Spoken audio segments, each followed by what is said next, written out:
নমস্কার, আমি আপনাদের জয়দেব শাস্ত্রী। আজকে এক অন্য সাধনা নিয়ে এসছি। ভৈরব সাধনা ভয়ঙ্কর কিন্তু ফলপ্রসূ। রাত যত গভীর হয়, বিশ্ব যত নিঃশব্দ হয়, ততই এক সত্তা জেগে ওঠে ভৈরব। তিনি কালী যেমন সর্বগ্রাসিনী, তেমন ভৈরব সর্বনাশকারী। তাকে কেউ ভয় পায়, কেউ উপাসনা করে, কিন্তু যারা তন্ত্রের গোপন শৃঙ্খলা বোঝে, তারা জানে ভৈরব শুধুই ধ্বংস নয়, তিনি হলেন চূড়ান্ত রক্ষাকর্তা এবং অলৌকিক জ্ঞানের প্রহরী। আজকে আমি আপনাদেরকে বলবো ভৈরব সাধনা কি, কিভাবে করা হয়, ভৈরব কে, কি কি তার পরিচয়, সমস্ত কিছু নিয়ে আজকে আলোচনা করব।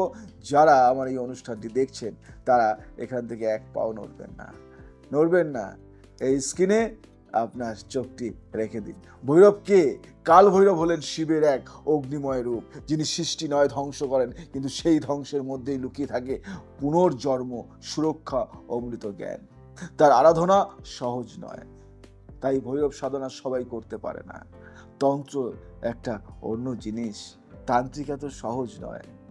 তান্ত্রিকতা করতে গেলে সেই জ্ঞান নলেজ রাখতে হয়, কারণ তিনি নির্বিকার, ভয়ঙ্কর এবং তীব্র, কিন্তু যিনি তাকে ডাকতে সাহস করেন তাকে উপেক্ষা করা ও ভৈরবের ধর্ম নয়। বুঝতে পারলেন? একজন রাগী ব্যক্তি, তার সামনে কেউ যায় না, কিন্তু সেই রাগী ব্যক্তির কাছে যদি কেউ যায় বা তাকে ভালোবাসে, সেও তাকে ফেরায় না। ব্যাপারটা এরকম। রাত 12টার সাধনার গোপন স্তর জানেন? আমরা যখন তখন সাধনা করতে পারি না, একটা টাইম থাকে, সেই টাইমের একটা স্তর থাকে, সেই স্তরে আমাদের সাধনা করতে হয়। রাত 12টায় সাধনার গোপন স্তর। এই সাধনার প্রকৃত সময় হলো নিশীথকালের মধ্যভাগ। এই নিশীথকালের মধ্যভাগ অর্থাৎ রাত 12টা থেকে 1টার মধ্যে। তখন পৃথিবীর শক্তিশালী সচেতন প্রবাহ স্মিত হয়, মানুষের মন গভীরতম স্তরে পৌঁছায়, আর অশরীরীরা হয়ে ওঠে সক্রিয়। বুঝতে পারলেন? এই মুহূর্তে ভৈরব সাধনার জন্য একজন সাধক নির্জনে বসেন, প্রায় কালী মন্দির। ভালো করে শুনবে এই ব্যাপারটা কিন্তু খুব শোনার দরকার আপনাদের। প্রায় কালী মন্দির, শ্মশান অথবা কোনো গহীন গুহার মতো জায়গায়, সেখানে বসে ত্রিকোণাকারে রচিত ভৈরব মণ্ডলে তিনি তৈরি করেন এক অস্পৃশ্য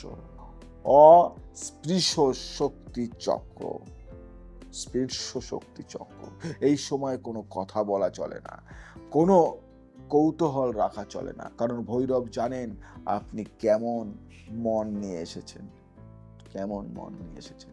মনে যদি ভয় থাকে, সেই ভয়কে তিনি ফিরিয়ে দেন আপনাকে। বুঝতে পারলেন?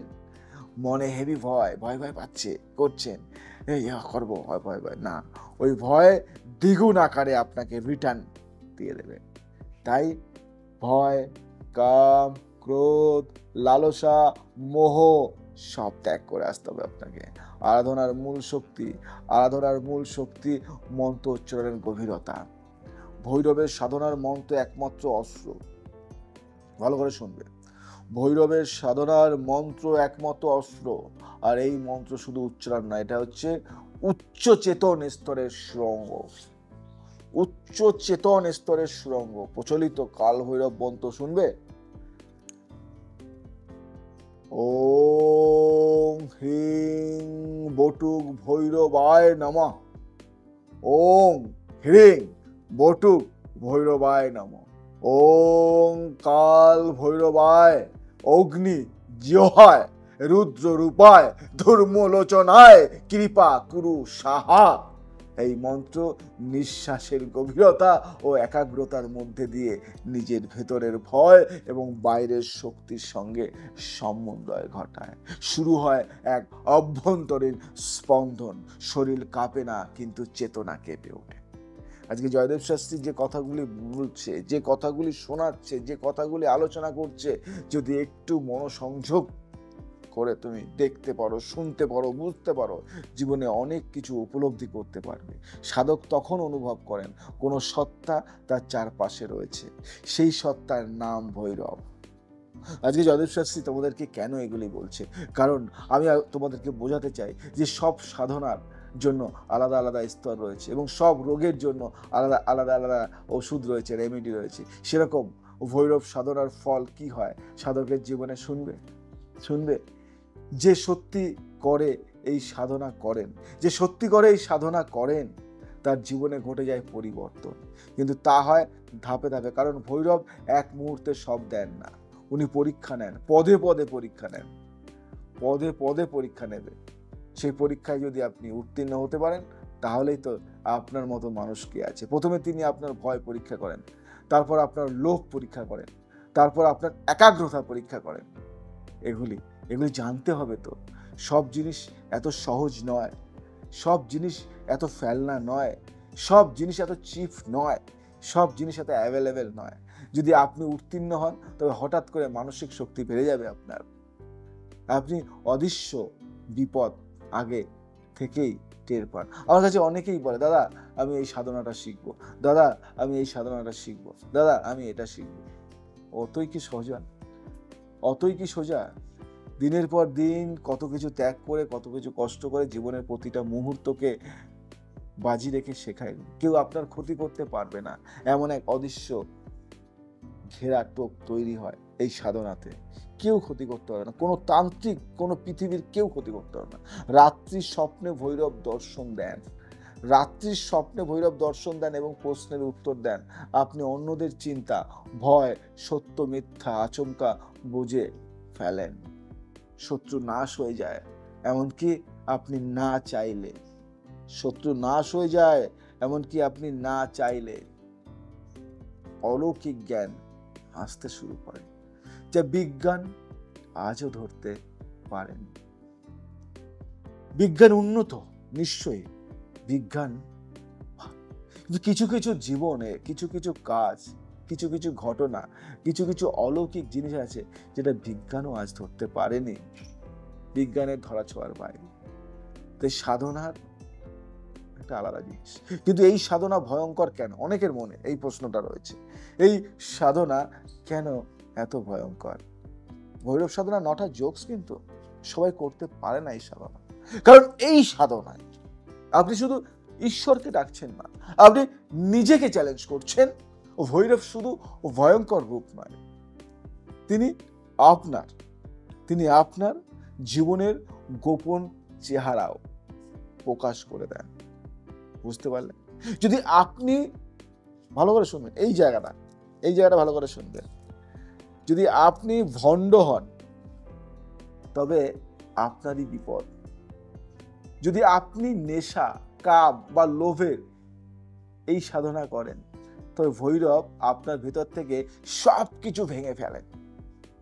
অনেকেই এই সাধনা শুরু করে কিন্তু শেষ করতে পারে না। ও ভৈরব সাধনা ছোট্ট সাধনা নয়, সব সাধনা বারবার, ভৈরব সাধনা একবার।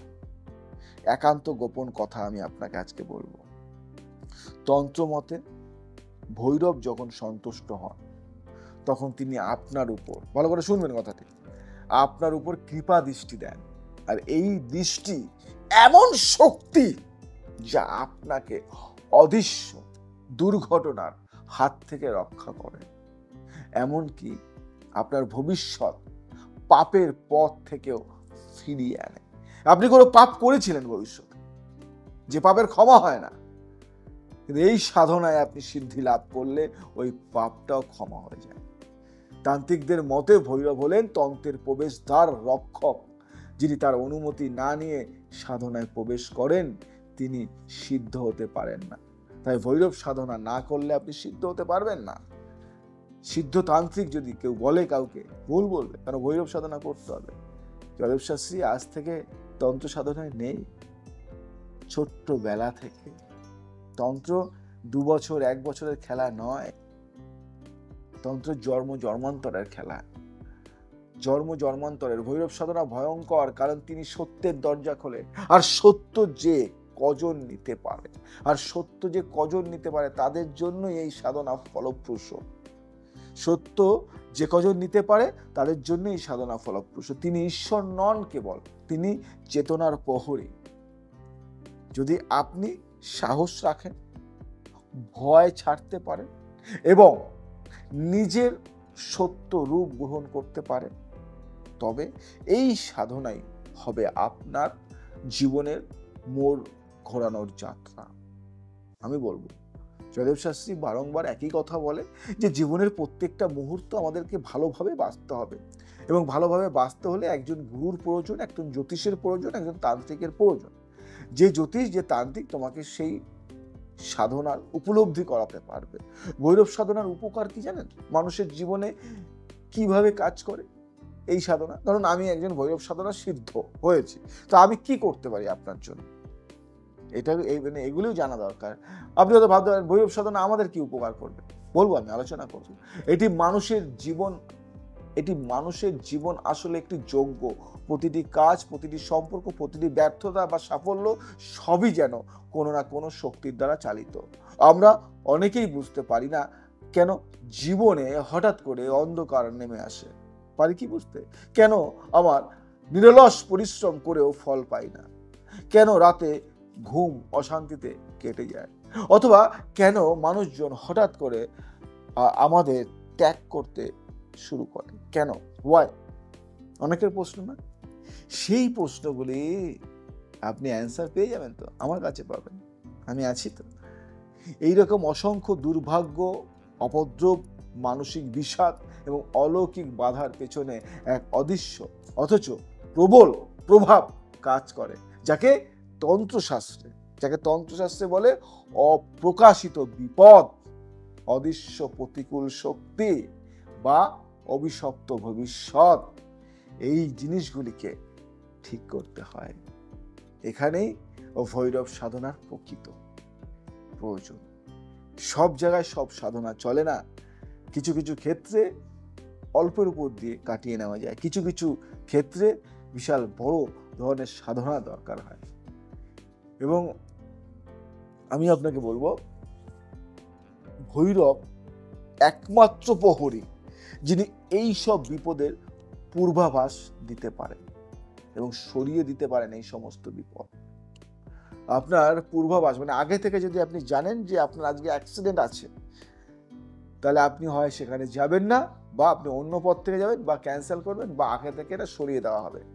ভৈরব হলেন সময়ের নিয়ন্ত্রণ। তিনি শুধু ধ্বংস করেন না, তিনি সেই পথ, সেই প্রথম শক্তি যিনি নাশের মধ্যে থেকেও রক্ষা করেন। একজন মানুষ যখন জীবনে এক স্তরে পৌঁছায়, বা একজন মানুষ যখন জীবনের এমন স্তরে পৌঁছায় যেখানে সকল প্রচেষ্টা ব্যর্থ হতে হতে সে নিজেকে অকার্যকর মনে করে, তখন ভৈরব সাধনার আলোয় সে নতুন করে উঠে দাঁড়ায়, পথ চলতে শেখে, সে নতুন ভাবনা ভাবায়, সে নতুন কাজ করায়। ভৈরব সাধনা এমন একটি প্রক্রিয়া যা একজন মানুষকে তার নিজের অলৌকিক প্রতিরোধ শক্তির সঙ্গে যুক্ত করে দেয়। যেমন কেউ শরীরের রোগের বিরুদ্ধে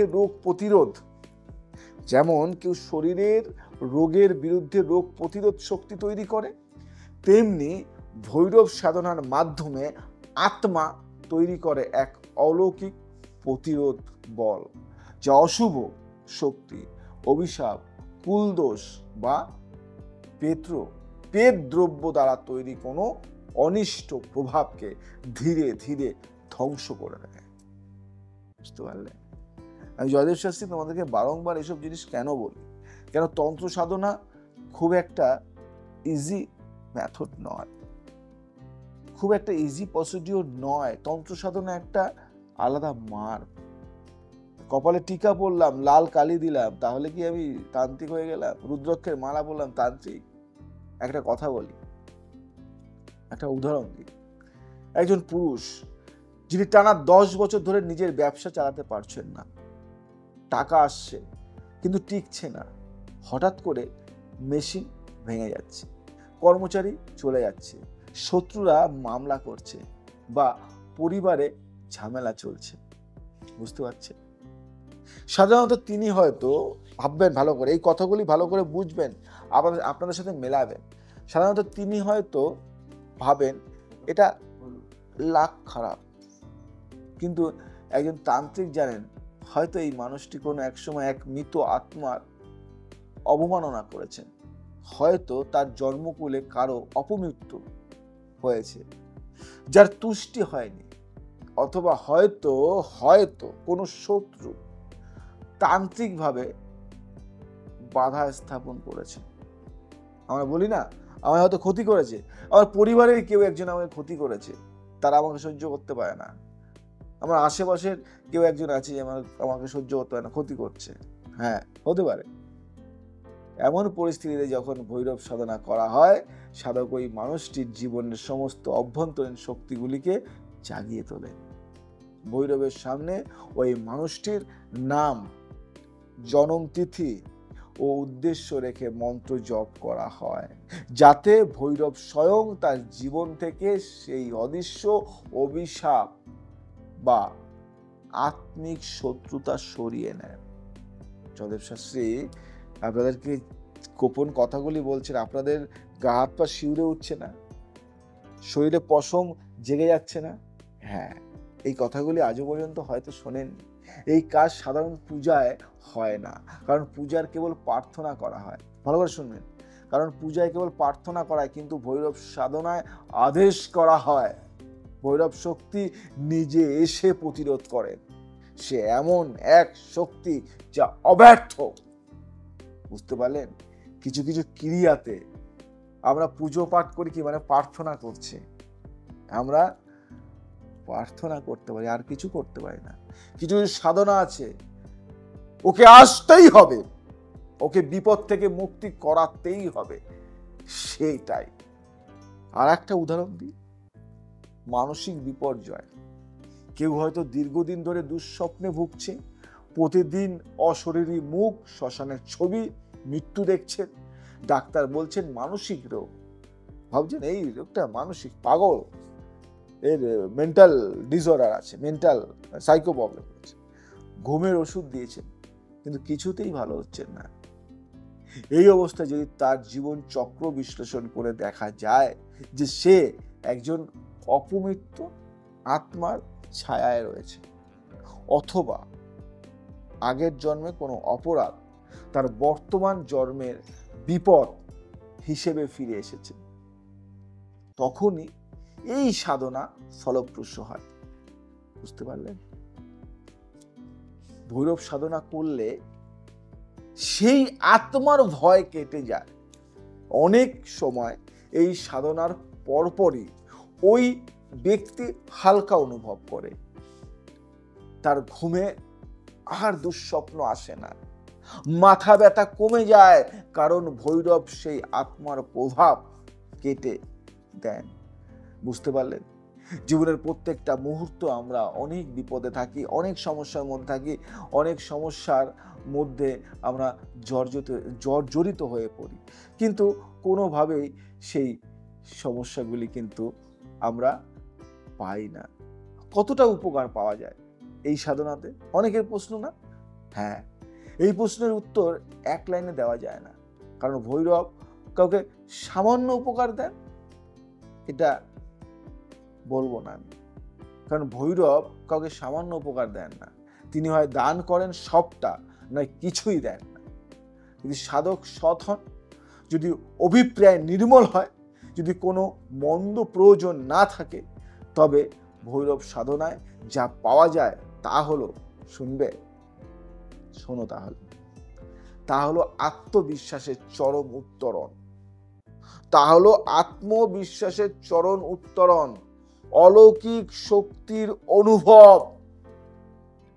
ব্যক্তিত্বে এমন আকর্ষণ তৈরি হয় যেটা মানুষ অনুভব করে, কিন্তু ব্যাখ্যা করতে পারে না, ব্যাখ্যা করতে পারে না।